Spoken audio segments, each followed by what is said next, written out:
Assalamualaikum warahmatullahi wabarakatuh. Saya dengan Immanuela Indah Puspita Sari Tokatoro dari kelas E dengan NIT 202935549. Saya melaksanakan KKN PPTLP di Kantor Pertanahan Kota Administrasi Jakarta Selatan. Dalam video ini, saya akan menjelaskan mengenai tata laksana ketatausahaan Kantor Pertanahan Kota Administrasi Jakarta Selatan sebagai salah satu tugas responsi tata usaha yang diampuh oleh dosen pembimbing Bapak M. Nur K. Amrullah, SPD, MM.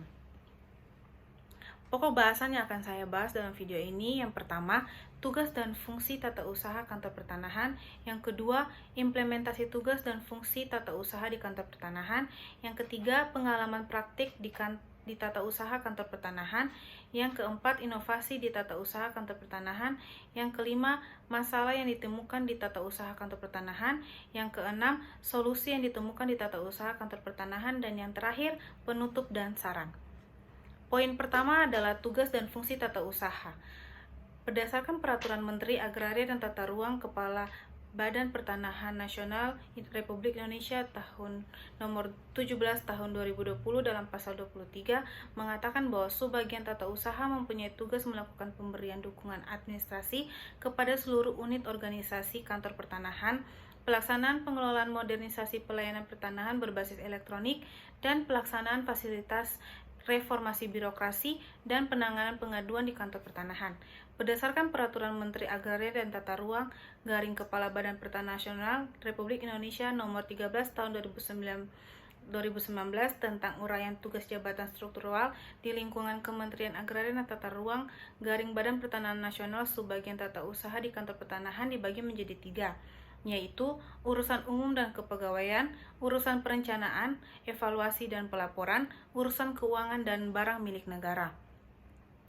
Pada urusan umum dan kepegawaian terbagi atas beberapa tugas. Yang pertama, pelayanan loket. Yang kedua, surat keluar dan surat masuk.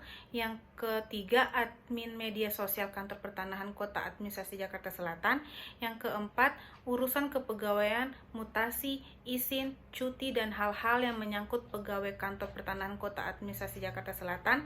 Yang kelima, pelaksanaan urusan ketatausahaan, digitalisasi arsip, rumah tangga, protokol, perlengkapan, dan penyelenggaraan layanan pengadaan. Dan yang terakhir, pelaksanaan urusan hubungan masyarakat, pelayanan informasi, dan pengelola pengaduan masyarakat. Pada urusan perencanaan, evaluasi, dan pelaporan terbagi atas beberapa tugas. Yang pertama, merencanakan kegiatan yang akan dilaksanakan. Yang kedua, melakukan revisi daftar isian pelaksanaan anggaran atau DIPA. Yang ketiga, kegiatan pemantauan, evaluasi, dan pelaporan program strategis pertanahan. Yang terakhir, penyusunan rencana, program, dan anggaran, serta pemantauan, evaluasi, dan pelaporan.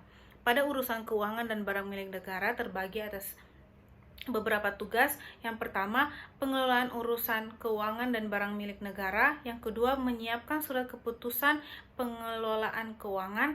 Yang ketiga, pembayaran tunjangan kinerja dan uang makan. Yang keempat, laporan keuangan. Yang kelima, e-rekon. Yang keenam, pengusulan biaya pindah, mutasi, dan pensiun. Dan yang terakhir, pengelolaan dokumen pengeluaran anggaran. Dalam menyelenggarakan tugasnya, subbagian tata usaha mempunyai fungsi sebagai berikut.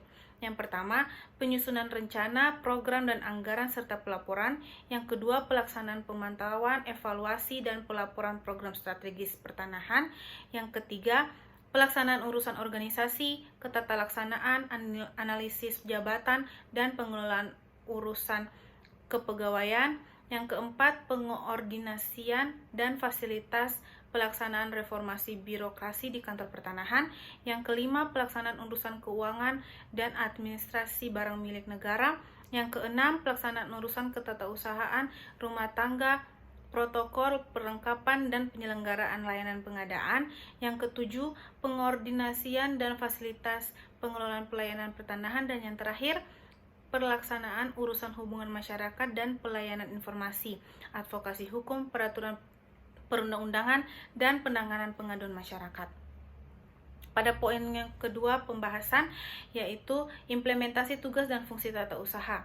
Dalam pelaksanaan ketatausahaan di Kantor Pertanahan Kota Administrasi Jakarta Selatan berdasarkan Peraturan Menteri Agraria dan Tata Ruang Kepala Badan Pertanahan Nasional Republik Indonesia Nomor 17 Tahun 2020 dalam Pasal 23 dan Peraturan Menteri Agraria dan Tata Ruang Kepala Badan Pertanahan Nasional Republik Indonesia Nomor 13 Tahun 2019 tentang uraian tugas jabatan struktural di lingkungan Kementerian Agraria dan Tata Ruang Badan Pertanahan Nasional Subbagian Tata Usaha di Kantor Pertanahan Kota Administrasi Jakarta Selatan sudah dilaksanakan dengan baik. Salah satunya pada tugas dan fungsi loket layanan pertanahan di Kantor Jakarta Selatan, di mana para petugas loket dalam melayani masyarakat sudah melakukan pelayanan yang memuaskan. Masyarakat mulai dari loket pelayanan informasi, loket pelayanan administrasi, loket pelayanan pengaduan, dan loket pelayanan keuangan. Pada poin yang ketiga pembahasan, yaitu pengalaman praktek di tata usaha. Di Kantor Pertanahan Kota Administrasi Jakarta Selatan, kami mendapatkan tugas di bagian tata usaha. Yang pertama, membuat surat keputusan menggunakan e-office. Yang kedua, menginput warkaroya pada Google Form. Yang ketiga, menginput surat tugas dan surat lembur pada daftar Excel. Yang keempat, mengescan dan menginput data keuangan serta melakukan inventarisasi BMN. Yang keempat, pokok bahasan yang akan saya jelaskan yaitu inovasi di tata usaha kantor pertanahan. Inovasi yang saya buat di tata usaha kantor pertanahan, yang pertama, pembuatan informasi alur perjalanan berkas dalam bentuk digital, dan juga pembuatan informasi persyaratan pendaftaran tanah dalam bentuk digital. Pembuatan informasi alur perjalanan berkas dan pembuatan informasi persyaratan pendaftaran tanah dalam bentuk digital ini akan dilampirkan pada layar TV di loket dan Instagram Kantah Jakarta Selatan. Poin yang kelima, analisis masalah yang ditemukan di tata usaha kantor pertanahan. Yang pertama, berdasarkan wawancara dengan pegawai di Subbagian Tata Usaha Kantor Pertanahan Kota Administrasi Jakarta Selatan, diketahui permasalahan yang terjadi yaitu pekerjaan dengan tenaga kerja yang tidak seimbang, di mana pegawai mengerjakan kerjaan merangkap sehingga membuat penyelesaian pekerjaan tidak tepat waktu. Yang kedua, permasalahan yang terjadi pada subbagian tata usaha juga yaitu pemakaian e-office yang terganggu karena server down. Gangguan yang terjadi pada e-office ini membuat petugas sulit untuk menyelesaikan pekerjaan dengan menggunakan e-office tepat waktu. Beberapa pekerjaan yang menggunakan e-office ya antara lain pembuatan surat keputusan dan pembuatan surat tugas. Poin yang kelima yaitu solusi dari masalah yang didapati. Yang pertama, solusi yang dapat dilakukan terkait kurangnya tenaga kerja dalam pelaksanaan pekerjaan adalah perlu adanya penambahan tenaga kerja.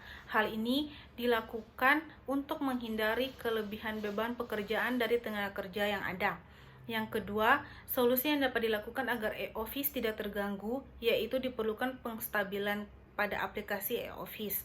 Pihak BPN mengkoordinasikan gangguan yang sering terjadi pada e-office kepada pihak yang bertanggung jawab, sehingga dapat distabilkan atau diperbaiki server e-office agar dapat digunakan dengan maksimal.